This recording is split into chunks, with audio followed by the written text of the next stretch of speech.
100% Chelsea. Chelsea won, Frankfurt won. Chelsea have made it into the Europa League final on penalties. I'm here with Nico, and it was a brilliant ending, but as a game, it's another one that leaves a lot to be desired. I think you summed that up perfectly, to be honest with you. I mean, the one positive you can take from that game was some heroics in the extra time from people like, notably Kepa, obviously, in the penalties. And you got to give credit to David Luiz and Davide Zappacosta for clearing it off the line. But my goodness, that game was bad. I said it earlier in the season that it's actually becoming a chore to watch Chelsea, and that game highlighted it perfectly. The game also highlighted how much we lack creativity, not creativity, wrong word, how much we lack any sort of dynamism in midfield the moment N'Golo Kante is removed. And the mind really boggles when you've got a player like Ruben who's come into the team in the last few months, his confidence is high, he scores a goal tonight, and he's the one sort of dynamic spark in midfield. Kovacic provided nothing tonight, and yet the substitution you bring on is Ross Barkley. Now, to Barkley's credit, he actually wasn't terrible. He had some poor decision making, granted, but he did try and drive the game forward.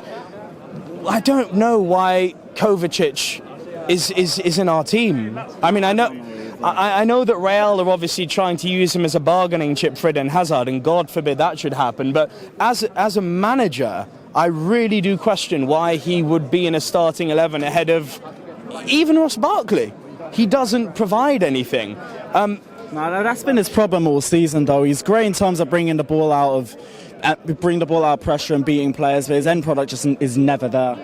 It's not, and I'm not going to be like, I know a lot of people like to vilify and pick a scapegoat. I know, and the three regular guys are like Willian, Alonso and Jorginho. Everyone loves to make them the villain. Yeah. Jorginho, to his credit, actually put in a performance. I think he had a really game. I think what's happened is that since he's had that knock on the head, he's forgotten he's not a very good player, and he's become good. I don't even know what to make of that. But the last few games, he's actually been all right. Is he at the level I want him to be at? No, absolutely not. But is he improving game by game? Yes, absolutely, and that's notable to see. But the team, top to bottom, God forbid anyone speaks evil of the great Eden Hazard. He wasn't great today. He wasn't great today. I thought the whole front three was poor today, including Pedro, the sub, poor. And Higuain. Higuain was poor, Giroud was poor, Pedro was poor. But again, I'm not going to pick on the players. This was a team effort to be terrible. From top to bottom, back to front, we forgot how to do the basics. We made stringing a simple pass together today look difficult, and that's embarrassing. It looked like Frankfurt won it more in the second half. We didn't want it. I hate repeating myself, but every single week I come on here and I say, where's the killer instinct? There is none. And do you know what?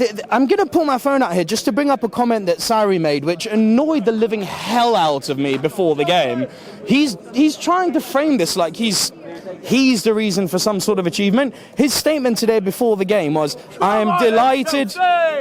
His statement today before the game was, word for word from the BBC website, I am delighted at achieving the club's target of making the top four. The whole capacity of that statement bothers me, because he's making it as if that was the main target. That was a target. Let's be very clear on that. That was the minimum requirement for him to come in and get us back into the top four. Not the end game, shout out to Avengers, but that really wasn't the aim for him to come in here. The aim for Chelsea every single year, and I know there's going to be people saying, entitled fan, this, that and the other. It's not that. Over the last 15 years, we are a silverware winning team. But it's like I said in the last fan camp, I personally thought, and I think a lot of Chelsea fans thought, this season was transitional. We were going to take a step backwards to hopefully take a step forwards the season afterwards. Yes. So even then, don't you think the targets for the season have gone down as well?